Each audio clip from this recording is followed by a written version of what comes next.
Hello, and welcome. Today we're diving into something I think a lot of us struggle with. We're calling it the Savior's Trap, and we're going to look at it through the story of a butterfly. Let's get right into it. Okay, so we're starting with a pretty bold statement here. I know. It might even feel a little uncomfortable. But this whole explainer is designed to make you question something we all believe, that helping is always good. We're going to explore how sometimes the very act of saving someone you love might be the one thing that's actually holding them back. So let's kick things off by really defining this feeling, this common experience we're calling the Savior's Trap. I want you to meet Seth Genoram.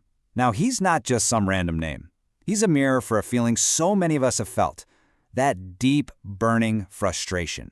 That ache in your heart when you are convinced you know what's best for your kids or your partner or a friend, but they just won't listen.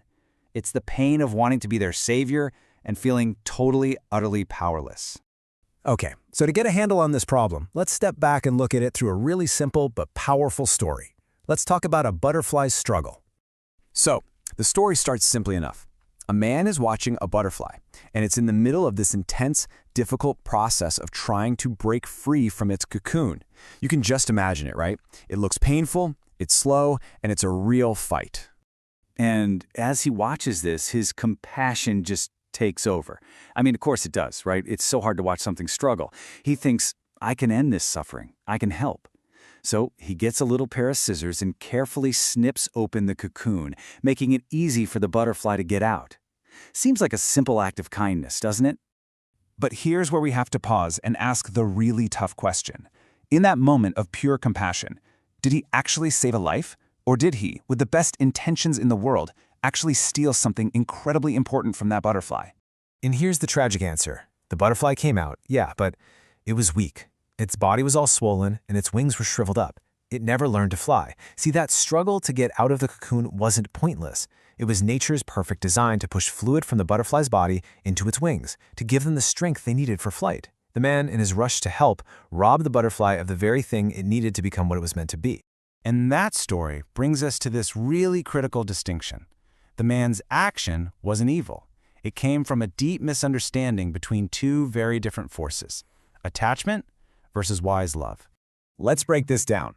On one hand, you've got Mo. You can think of this as an ego-driven attachment. It's that little voice inside that says, I know what's best for them, and my happiness depends on them doing what I say.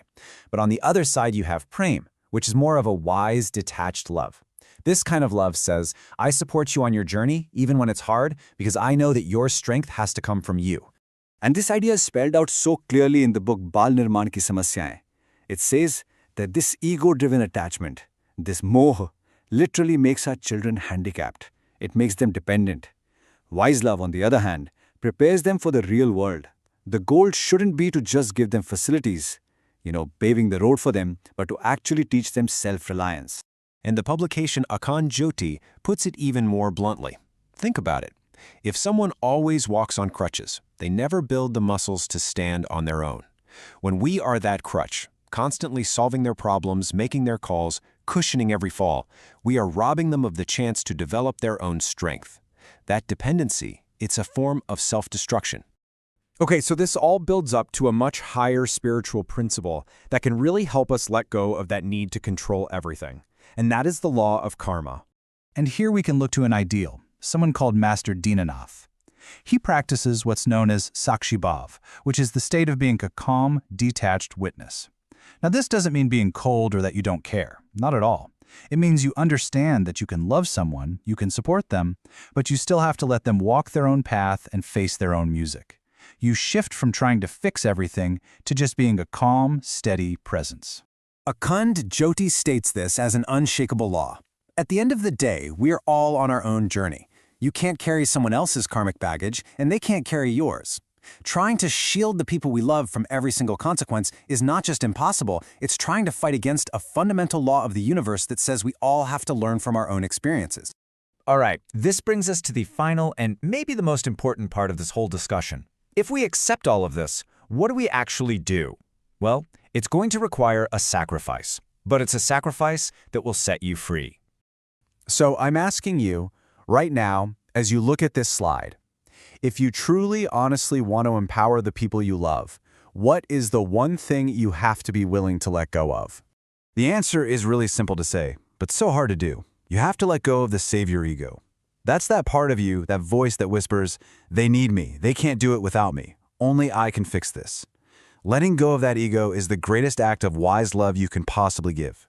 And here's how you can start. It's a simple 2-step pledge to yourself. First, I will only give advice when I'm actually asked for it.